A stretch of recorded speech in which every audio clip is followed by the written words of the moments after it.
Good evening, everyone. New details tonight from the National Weather Service on the deadly tornado that ripped through Jefferson County, Illinois over the weekend.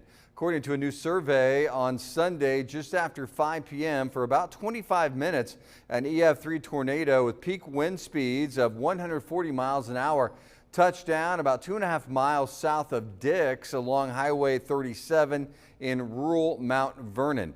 The National Weather Service reports the tornado traveled almost 14 miles with a max width of 400 yards.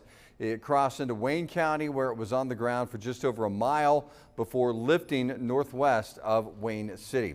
And as the community of Mount Vernon moves to begin going forward, one local business is stepping up in an effort to help those impacted by that tornado.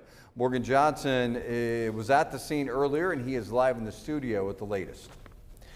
Yeah, Jeff, volunteers in Mount Vernon are stepping up after the path of the destruction yesterday's tornado caused.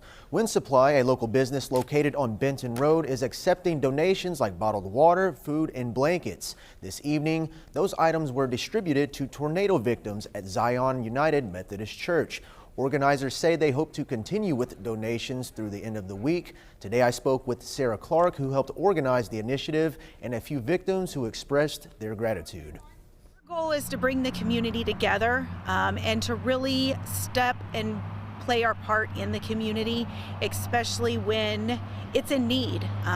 Several people have ties to that area, and we personally know the people affected, which really holds a spot in our heart. We can't thank the people enough.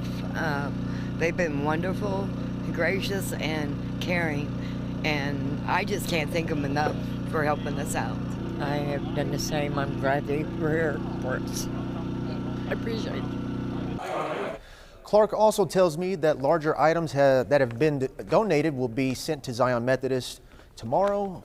To learn more, including how you can donate, head on over to our website.